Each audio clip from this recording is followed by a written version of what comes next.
Bonjour à tous.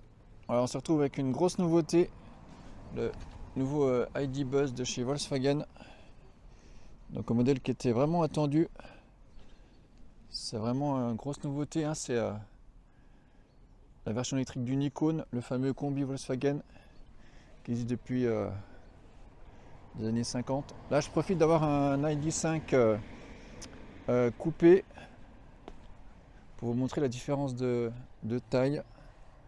Voilà un petit peu la différence de hauteur entre les modèles.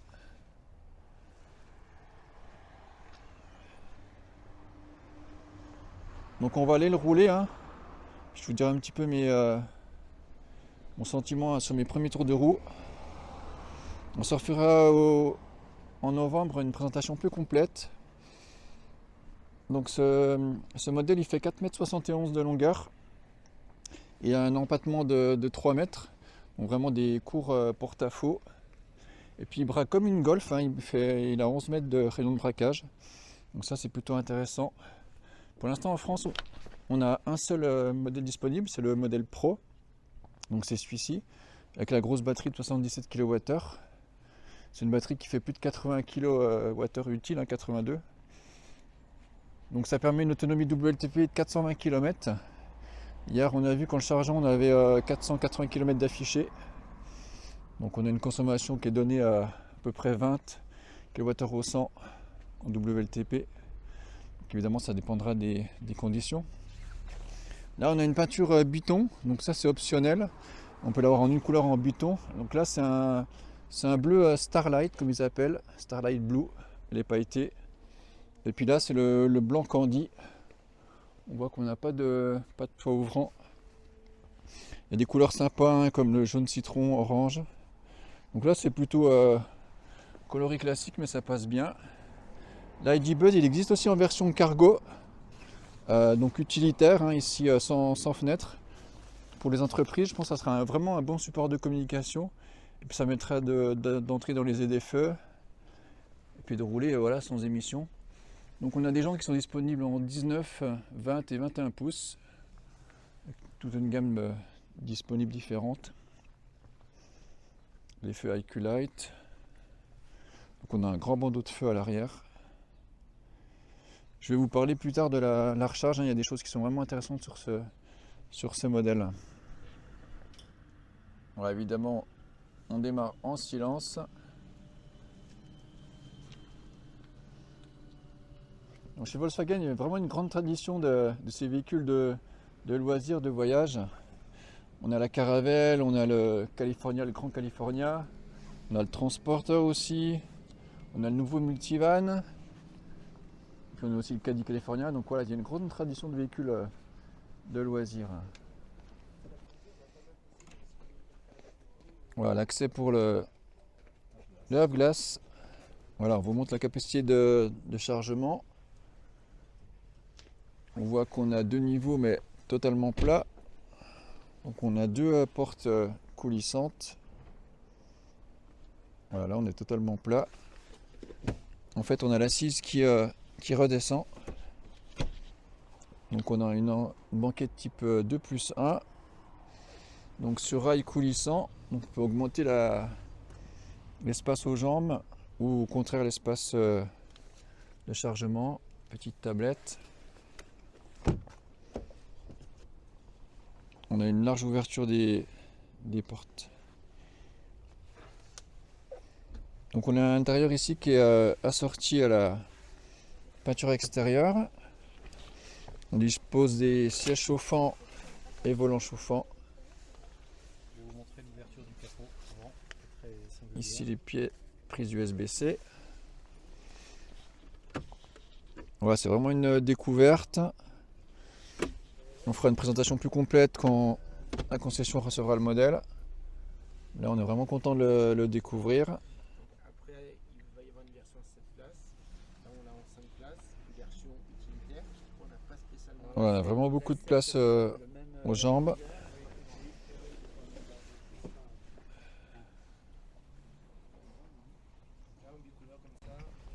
Voilà, on voit qu'on est en version 3.1.0, donc la nouvelle version. Je vous dirai un petit peu tout ce que ça apporte comme nouveauté. Ouais, on est parti pour l'essai dynamique.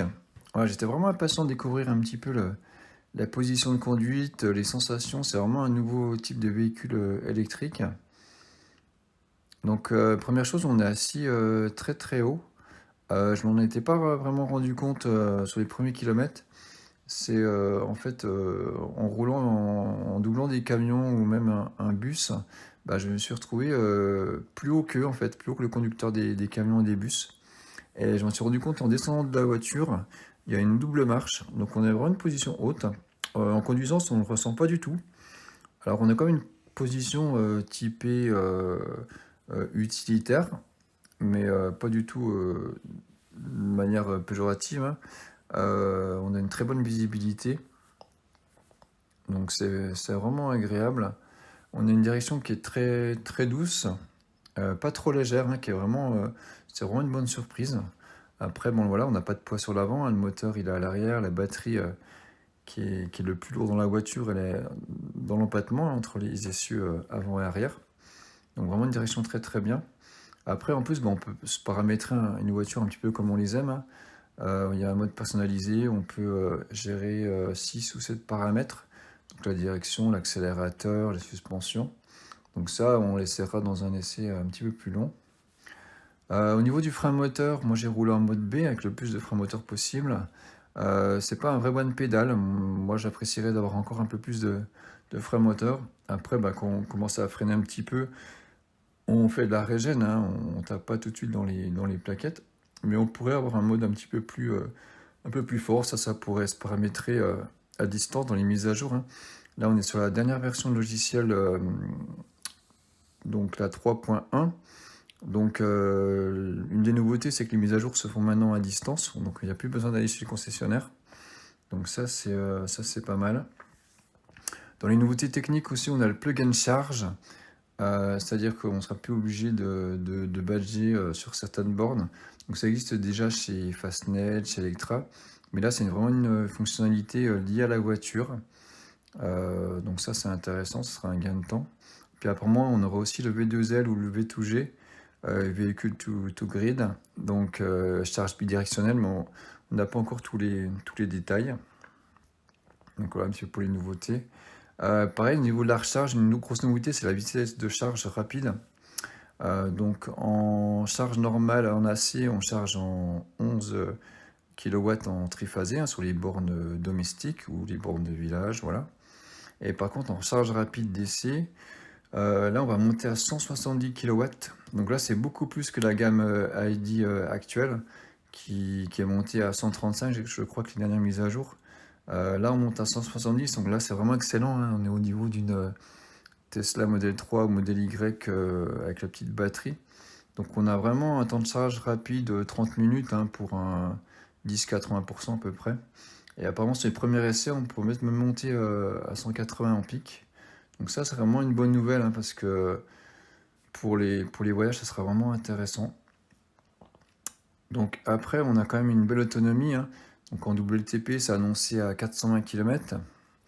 Et là, en regardant un petit peu les stats de consommation, voilà, j'avais une autonomie qui était estimée à 100% à plus de 460 km. En fait, simplement, c'est que ben, les pilotes de l'ID Tour, là, on salue au passage, hein, qui étaient très sympathiques, on a fait beaucoup d'échanges, ben, ils ont vraiment roulé à l'économie. J'ai regardé sur leur trip, ils étaient à 450 km sur le trip de leur voyage. Et ils avaient une consomme de 17,6 kWh au 100. Donc 17 kWh au 100 avec ce type de véhicule, c'est vraiment excellent. Donc c'était de la route nationale hein, voilà, qu'ils avaient fait. Donc c'est vraiment cool, c'est vraiment une bonne nouvelle. On rappelle qu'un plein là-dessus, un plein à la maison, ça vous coûtera 15 € le plein. Donc pour 400-450 km, c'est vraiment bien. Bien sûr, bon, nous on fera un test aussi sur autoroute. Et puis on fera un test au mois de novembre sur notre parcours test pour comparer un petit peu aux autres véhicules. Donc pour l'instant, il y a juste la version Pro, il y a une seule version de batterie qui est disponible. On espère peut-être avoir une version avec une petite batterie, pourquoi pas, ça pourrait répondre à des besoins. La batterie 58 kWh. Apparemment, il y aura aussi une version 6 places qui sera disponible. Il y a déjà une version de cargo pour les entreprises qui est disponible. On peut tracter 1 tonne aussi, donc on peut avoir un attelage. Ça peut être utile aussi pour mettre les porte-vélos. Donc moi j'ai apprécié vraiment la finition. La finition est vraiment très belle, des matériaux qui semblent très solides. Là je trouve qu'il y a vraiment un gain par rapport à la gamme actuelle chez Volkswagen. Voilà, on est plus sur un équivalent Skoda Enyaq. Puis là on a des matériaux qui sont vraiment solides et enfin, vraiment bien ancrés dans l'habitacle. Au niveau technique, sinon on a une vitesse maximum de 145 km/h. Donc vraiment c'était un essai vraiment agréable. Le bandeau lumineux aussi qui est sur le devant, qu'on a aussi chez l'ID4. Donc ça c'est vraiment sympa et utile lors de la charge, lors d'un trajet avec le GPS. Donc ça c'est vraiment sympa. Puis je crois qu'on a une belle signature aussi lumineuse des feux, mais aussi de l'intérieur. Mais ça, il faudra qu'on fasse un essai de nuit. En tout cas, c'est vraiment une expérience de conduite et une sensation. On a l'impression de voyager, quoi. C'est un peu l'esprit camping-car. C'est vrai que c'est un modèle qui fait référence au premier combi, hein, au Tian 1950, surtout par la face avant, et puis que cette livrée bicolore. Mais voilà, on communique vraiment avec les passagers. On a vraiment envie de rouler cool et puis de partir en voyage. Donc, et puis en plus, franchement, de voyager comme ça, sans émettre de pollution extérieure, c'est vraiment agréable et puis en silence. Donc vraiment une belle expérience et puis on y a hâte de faire plus de kilomètres avec cet ID Buzz. Voilà, au niveau des tarifs, donc en TTC, ça commence à 56 000. Là, j'ai configuré la version qu'on avait, donc avec la peinture bicolore, l'intérieur bicolore. Par contre, on avait les roues de base en 19 pouces. On est sur 56 000 euros. Donc, c'est des gros budgets, hein, mais voilà, sur des voitures de cette taille-là, on n'est pas très loin des budgets de thermique. Donc voilà un petit peu pour la gamme actuelle. On verra s'il y aura une batterie plus petite pour essayer de baisser un petit peu le budget, l'accès en tout cas.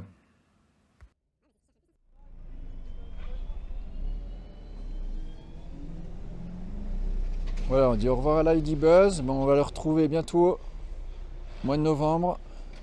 Donc abonnez-vous à la chaîne, activez la cloche de notification et à très vite.